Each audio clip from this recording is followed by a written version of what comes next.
మీరు సెంటీమీటర్ చేస్తే మేము కిలోమీటర్ చేస్తాం గుర్తుపెట్టుకోండి అని హెచ్చరిస్తున్న వైఎస్ఆర్సీపీ నాయకురాలు ఎమ్మెల్సీ వరదు కళ్యాణి గారు.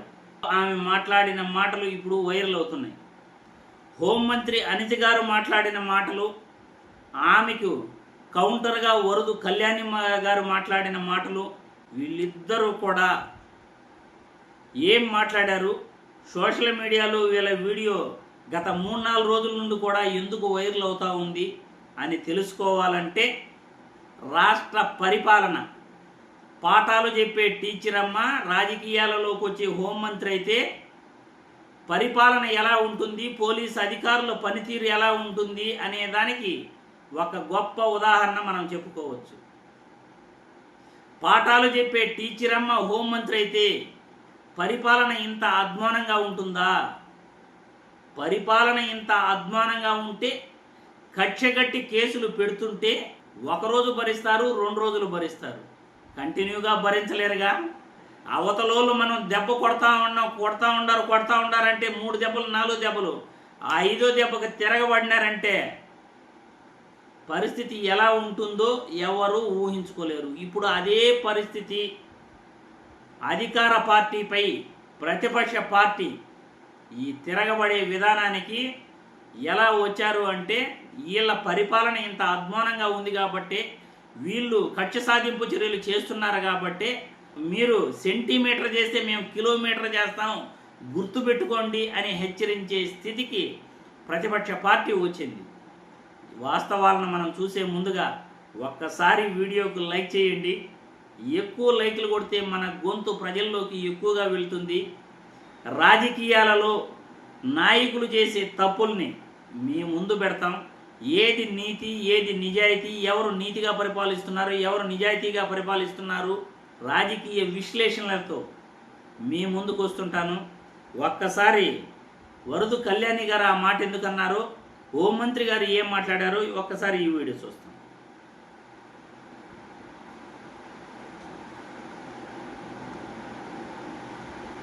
అరికట్టడానికి ఎవరు ఇక్కడ ఉన్నారో కూడా నీకు తెలుసు. అది చంద్రబాబు నాయుడు గారు ఉన్నారు ఇక్కడ. ఇష్టానుసారంగా రోడ్ల మీదకి వస్తాం, కత్తులు పట్టుకొని తిరుగుతాం, కొడవలు పట్టుకొని తిరుగుతాం, రప్పా నరుగుతామని చెప్పి రెచ్చిపోయి రోడ్డు మీదకి వచ్చి ఉన్మాదం చేయడానికి గనక ప్రయత్నం చేసిన, ఆ ఆలోచన వచ్చిన ఒక్కసారి గుర్తుపెట్టుకో, ఎవరిని వదిలిపెట్టేది లేదు. ఈ రోజుకి ఈ రకంగా ఫ్లెక్సీల మీద రక్తాభిషేకాలు చేసిన ప్రతి ఒక్కడు రిమాండ్ లో ఉన్నాడు ఈ రోజుకి. అంటే మీరు అక్రమ కేసులు పెట్టడం కోసం, కక్ష సాధింపులు చేయడం కోసం ఈ విధంగా పుట్టినరోజుల వేడుకల్ని సాకుగా చూపించడం ఎంతవరకు సమంజసమని నేను అడుగుతూ ఉన్నాను. హోంమంత్రి గారికి నేను ఒకటే చెప్తున్నాను, మీకు నచ్చింది చేసుకోండి, ఏం చేసుకుంటారో చేసుకోండి, కానీ రానున్న కాలంలో మళ్ళీ మా వైఎస్ఆర్ కాంగ్రెస్ పార్టీ వస్తుంది. మీ అందరికీ తగిన రిటర్న్ గిఫ్ట్ ఇవ్వడానికి సిద్ధంగా ఉన్నాం. ఎన్ని అక్రమ కేసులు పెట్టుకుంటారో పెట్టుకోండి, మా కార్యకర్తలు ఎవరు కూడా కొంచెం కూడా భయపడే ప్రసక్తి లేదు.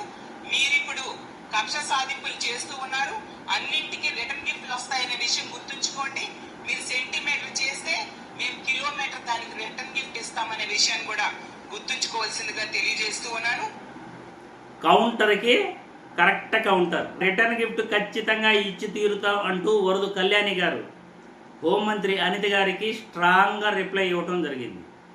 ఇక్కడ మనం మాట్లాడుకోవాల్సింది ఏంటంటే, పాలనలో ఉన్నది, ముఖ్యమంత్రిగా ఉన్నది సిబిఎన్ గారు, గుర్తుపెట్టుకోండి అనే ముందుగా సిబిఎన్ గారైనా ఇంకొకరైనా పాఠాలు చెప్పే టీచర్ అమ్మ హోంమంత్రి అయితే పరిపాలన అందరికీ సమానంగా న్యాయంగా చేయాలి అని హోంమంత్రి గారు గుర్తుపెట్టుకోవాలి.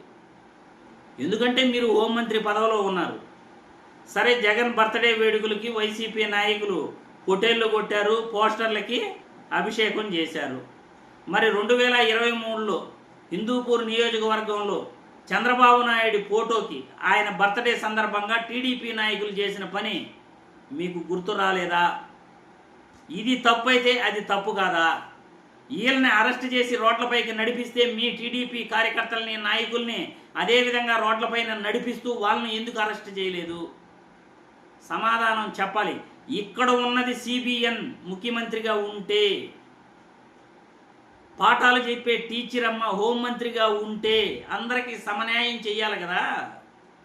సమన్యాయం చేయకుండా మేము వంగబెట్టి గుద్దుతాం అంటే ఖచ్చితంగా తిరగబడతారు ఖచ్చితంగా.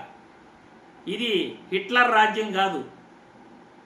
ఎక్కడైనా ఎవరైనా ఏ పరిపాలన అయినా మనం కక్ష సాధింపు చర్యతో పరిపాలన చేస్తాం అని అంటే ఖచ్చితంగా తిరుగుబాటు వస్తుంది. హిట్లర్ లాంటి నాయకులే పాతాళానికి పడిపోయారు. మహాటోళ్ళే రాజ్యాలు వదిలి పారిపోయారు. ఖచ్చితంగా నిరంకుశత్వ పాలన కొనసాగదు. ఎప్పటికీ గుర్తుపెట్టుకోవాలి పాఠాలు చెప్పే టీచర్ అమ్మ. హోంమంత్రిగా మీ పరిపాలన బాగలేదు మేడం, అస్సలు బాగలేదు. మీరు కేవలం టీడీపీ కార్యకర్తలకి నాయకులకు మాత్రమే హోంమంత్రిగా ఇప్పుడు పనిచేస్తున్నారు. కానీ రాష్ట్రానికి హోంమంత్రిగా పనిచేయండి అని రాష్ట్ర ప్రజలు అడుగుతున్నారు మిమ్మల్ని. మీకు రాష్ట్రానికి హోంమంత్రిగా ఉండటం ఇష్టమా?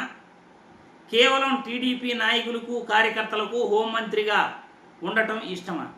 ప్రజల మనసులు గెలుచుకుని అందరికీ సమానంగా చట్టాలని వర్తింప చేస్తాం అనటం మీకు తెలుసా తెలీదా? చెప్పండి. మీరు కేవలం టీడీపీ పార్టీకి మాత్రమే హోంమంత్రా? అలా కాదు అంటే ఇప్పుడు వైసీపీ కార్యకర్తలని ఎలా అయితే అరెస్ట్ చేశారో టీడీపీ కార్యకర్తలు 2023లో కూడా అదే పని చేశారు. వాళ్ళని అరెస్ట్ చేయగలరా హిందూపూర్ నియోజకవర్గంలో? పోనీ రాష్ట్రంలో శాంతి భద్రతలకు విఘాతం కలుగుతూ మహిళలపై అత్యాచారాలు చేస్తూ మీ 18 నెలల కూటమి ప్రభుత్వ పాలనలో ఎన్ని జరిగాయో వాళ్ళందరినీ అరెస్ట్ చేయగలరా? మీరు నీతిగా మాట్లాడే పని అయితే ఇక్కడున్నది సిబిఎన్, ఇక్కడున్నది హోంమంత్రి అనిత గారైతే నీతిగా నిజాయితీగా పరిపాలన చేస్తుంటే తప్పు చేసిన వాళ్ళని మీరు శిక్షించగలరా? బాలకృష్ణ గారు ఏమన్నారో తెలుసా? డైరెక్ట్గా కడుపు చేసేసేయాలి అనే మహిళలను ఉద్దేశించి చాలా ఘోరంగా మాట్లాడారు. పోనీ ఆయన పైన చర్యలు తీసుకోగలరా? తీసుకోలేరు. ఎందుకంటే మీరు కేవలం టీడీపీ పార్టీకి హోంమంత్రిగా మాత్రమే పనిచేస్తున్నారు.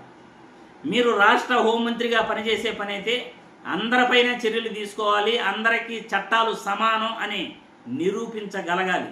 అలా నిరూపించగలరా? అలా నిరూపించలేకపోతే మిమ్మల్ని ఎవరు రాష్ట్ర హోంమంత్రిగా యాక్సెప్ట్ చేయరు. ప్రజలందరూ కూడా యాక్సెప్ట్ చేయరు మేడం. ఆలోచించండి. మీరు రాష్ట్ర హోంమంత్రిగా ఉంటారా? నీతి నిజాయితీగా చట్టాలు అందరికీ వర్తింపచేస్తారా? లేకపోతే చేయరా? మీరు ఇలా మాట్లాడితే వాళ్ళు కూడా అలాగే మాట్లాడతారు. మీరు సెంటీమీటర్ చేస్తే వాళ్ళు కిలోమీటర్ ఖచ్చితంగా చేస్తారు. వాళ్ళు అధికారంలోకి వస్తే ముందు రెచ్చగొడుతున్నది మీరు, దారి చూపిస్తున్నది మీరు. ఆ దారిలో వాళ్ళు ఎలా వెళ్తారు, దారిలోనే వెళ్తారా, అడ్డదిడ్డంగా వెళ్తారా, వాళ్ళ ప్రణాళికలు, వారి కార్యాచరణ, వాళ్ళు అధికారంలోకి వస్తే ఎలా ఉంటుందో ఇప్పుడే ఎంత డైరెక్ట్గా చెప్తున్నారో మీరే ఆలోచించుకోండి. ఎలా పరిపాలన చేయాలి? ఇదే విధంగా చేస్తాం. అయిపోయింది సగం కాలం, పుణ్యకాలం అయిపోయింది. ఇంక సగకాలమే. ఇంక రాను కూడా అస్సలు భయపడరు. మీరు ఏం చేసినా భయపడరు. అరే వాళ్ళు అధికారంలోకి వస్తే మనల్ని ఏమన్నా చేస్తారనే ఒంట్లో ఉనికి పుడుతుంది మీ కార్యకర్తలకు, నాయకులు కూడా ఖచ్చితంగా.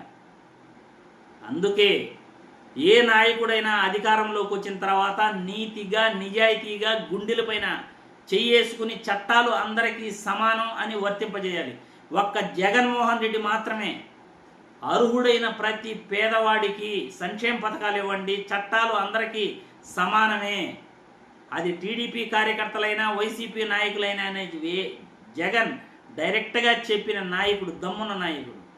మరి చంద్రబాబు ఆ మాట చెప్పలా. వాళ్ళకేమీ బెనిఫిట్లు ఇవ్వకండి, వాళ్ళకేమీ మంచి చేయకండి, వాళ్ళకేమీ చేయదని అంటే కేవలం మీరు టీడీపీ వాళ్ళకి మాత్రమే ముఖ్యమంత్రులు, మంత్రులు, వైసీపీ కార్యకర్తలకి నాయకులకు కాదు అని మీరే చెప్తున్నారు. ఆలోచించండి. రాష్ట్రానికి మంత్రులుగా, ముఖ్యమంత్రులుగా మీ వాళ్ళు ఉంటారా? లేదు, మేము పార్షియాలిటీ చూపిస్తూ కేవలం కొంతమందికి, మా నాయకులకు మాత్రమే మేము ముఖ్యమంత్రిగా ఉంటాము, మంత్రులుగా పనిచేస్తామంటే అది ఎవరేం చేయలేరు. ప్రజలు కూడా మీ అభిప్రాయాన్ని కామెంట్ల రూపంలో తెలియజేయాల్సిందిగా వీడియో ద్వారా కోరుతున్నాను.